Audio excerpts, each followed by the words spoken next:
Hello friends, welcome back to cinema secrets review channel. இன்னைக்கு நம்ம சேனல்ல நான் எந்த படத்தை விமர்சனம் பண்ண போறேன் அப்படின்னு பார்த்தீங்கன்னா, உதயகுமார் அவர்களின் இயக்கத்தில் சார்லி, ஜெகன் பாலாஜி மற்றும் அதித்தி பாலன் அவர்கள் கெஸ்ட் ரோலில் வந்து போன லைன் மேன் அப்படின்ற ஒரு படத்தை பத்தி தான். இந்த படத்தோட கதை எப்படி ஆரம்பிக்குதுன்னு பார்த்தீங்கன்னா, சார்லி அவர்கள் தூத்துக்குடி உப்பு விவசாயம் பண்ற இடத்துல இருக்கக்கூடிய ஒரு எலக்ட்ரிசிட்டி லைன் மேனா வேலை பார்க்குறாரு.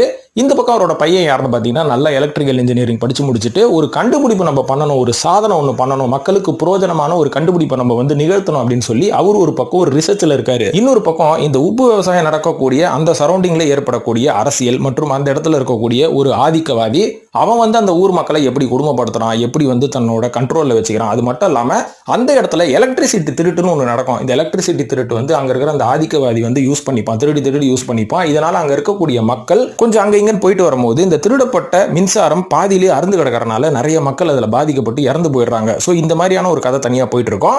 இதனாலதான் வந்து நம்ம ஹீரோ என்ன பண்ணுவாருன்னா, நம்ம மக்களுக்கு பிரயோஜனமாகவும் மின்சாரத்தை வந்து சேவ் பண்ணணும் அப்படின்னு சொல்லி ஒரு டிவைஸ் ஒன்று கண்டுபிடிப்பாரு. அந்த டிவைஸ் என்னன்னு பாத்தீங்கன்னா, காலையில சூரிய உதயம் வந்த உடனே அந்த ரோட் லைட் எல்லாமே ஆஃப் ஆயிடும். அதுக்கப்புறம் சூரியன் அஸ்தமனம் ஆனதுக்கு அப்புறம் ஆட்டோமேட்டிக்கா ரோட் லைட்லாம் ஆன் ஆயிடும். ஸோ இதனால வந்து நிறைய மின்சாரம் நீங்க சேவ் பண்ணலாம். அதுக்கப்புறம் சூரிய உதயம் வந்ததுக்கு அப்புறமும் நிறைய இடத்துல ஸ்ட்ரீட் லைட் எரிஞ்சிட்டே இருக்கிறனால கவர்மெண்ட்டுக்கு நிறைய மின்சாரம் விரயமாகும். இது எல்லாத்தையும் நீங்க கண்ட்ரோல் பண்ணலாம்னு ஒரு ப்ராஜெக்ட் ஒன்று கண்டுபிடிப்பாரு.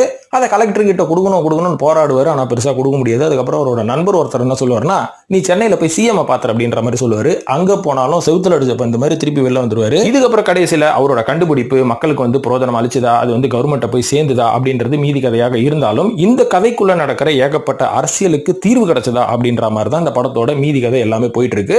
அதனால அந்த படத்தோட மீதி கதையை பார்த்து இந்த படத்துல இந்த பிரச்சனைகளுக்கு எல்லாமே என்ன தீர்வாய் இவங்க சொல்றாங்க அப்படின்றத நீங்க தெரிஞ்சுக்கலாம். ஸோ இது வந்து இந்த படத்தோட கதையாக இருந்தாலும் இந்த படத்தில் இருக்கக்கூடிய ஒரு சில பிரச்சனைகள் மற்றும் பாசிட்டிவான விஷயங்கள் என்ன அப்படின்றத பத்தி இப்ப நம்ம பேசுவோம். அதாவது இந்த படத்தோட பாசிட்டிவான விஷயமே எனக்கு என்ன பட்டுதுன்னு பாத்தீங்கன்னா, இந்த படம் ஒரு ஃபீல் குட் படங்க. அதாவது இந்த படத்தோட கதை வந்து என்னதான் ஒரு நார்மலான பிளாட்டா இருந்தாலும் இது ஒரு உண்மை சம்பவத்தை தழுவி எடுக்கப்பட்ட ஒரு படம் தான்.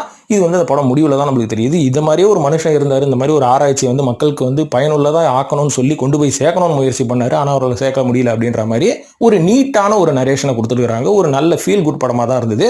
இது மட்டும் இல்லாம அந்த உப்பு விவசாயம் அப்படின்ற ஒரு கான்செப்டை தமிழ்ல பெரும்பாலான படங்கள்ல வந்து காமிச்சதே கிடையாது.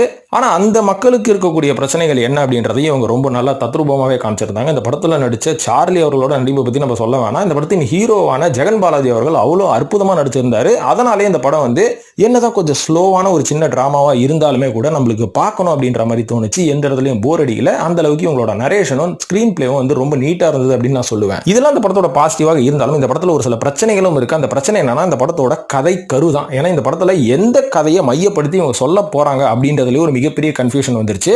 ஏன்னா இது வந்து ஒரு கண்டுபிடிப்புக்கான படம். இந்த படத்தோட ஹீரோ வந்து ஒரு கண்டுபிடிப்பு பண்றாரு.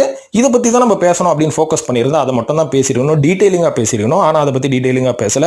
இந்த பக்கம் சார்லி அவர்கள் வந்து ஒரு லைன் மேனா வேலை பார்க்கறாரு. அவரோட பிரச்சனைகள் என்ன அப்படின்றதையும் டீடைலா பேசல. அது மட்டும் இல்லாம ஹீரோயின் ஒரு தலையாக ஹீரோவை காதலிச்சிட்டு இருக்காங்க. அந்த ஒரு லைஃபையும் வந்து இவங்க டீடைலா பேசல. வில்லேஜ் மக்களோட பிரச்சனைகளையும் டீடைலா பேசல. இது எல்லாமே டீடைலா பேசாம அங்கங்க ஸ்கிரீன் பிளேக்காக தனித்தனியா ஒரு செக்மெண்டா வச்சிருக்காங்களே தவிர இது எதையுமே வந்து அவங்க கிளியர் கட்டா டீடைல்டா பேசாதனால தான் இந்த படத்தோட கதை என்ன அப்படின்றத நம்மளால கனெக்ட் பண்ண முடியல. இருந்தாலும் இது எல்லாமே மேம்போக்கா சொல்லப்பட்ட ஒரு ஃபீல் குட் படமா தான் நான் பார்க்கறேன். அதனால இந்த படத்தோட இறுதியில் நீங்க எந்த ஒரு ரிசல்ட்டையும் எந்த ஒரு சொல்யூஷனும் உங்களுக்கு பெருசா கிடைக்காது. இது நடக்குது, இது நடந்தது அப்படின்ற மாதிரி ஒரு தகவல் பரிமாற்றும் படமாக தான் லைன்மேன் அமைச்சதே தவிர இந்த படத்தை பார்க்கறதுனால இந்த படத்துல நடக்கிற பிரச்சனைகளுக்கான தீர்வு என்ன அப்படின்றதை இவங்க சொல்ல வரல. இருந்தாலும் ஒரு ஃபீல் குட் படம் பார்க்கணும். இந்த உப்பு விவசாயம் செய்யற இடத்துல என்னென்ன அரசியல் நடக்குது மற்றும் என்னென்ன மாதிரியான அந்த விவசாயிகள் எப்படி எல்லாம் கஷ்டப்படுறாங்க, எப்படி எல்லாம் லைஃப் ஸ்டைல் இருக்குன்னு தெரிஞ்சுக்கணும் அப்படின்னு நினைச்சீங்கன்னா, குறிப்பா அந்த லைன்மேனோட லைஃப் ஸ்டைல் எப்படி இருக்கு அப்படின்னு தெரிஞ்சுக்கணும்னு நினைக்கிறீங்கன்னா இந்த படத்தை நீங்க கண்டிப்பா ஒரு தடவை ட்ரை பண்ணி பார்க்கலாம். ஸோ இது ஒரு நல்ல படம் அப்படின்ற மாதிரி தான் சொல்லுவேன். இந்த படத்துக்கு நம்ம சினிமா சீக்ரெட்ஸ் கொடுக்கக்கூடிய ரேட்டிங் 5க்கு 2.5.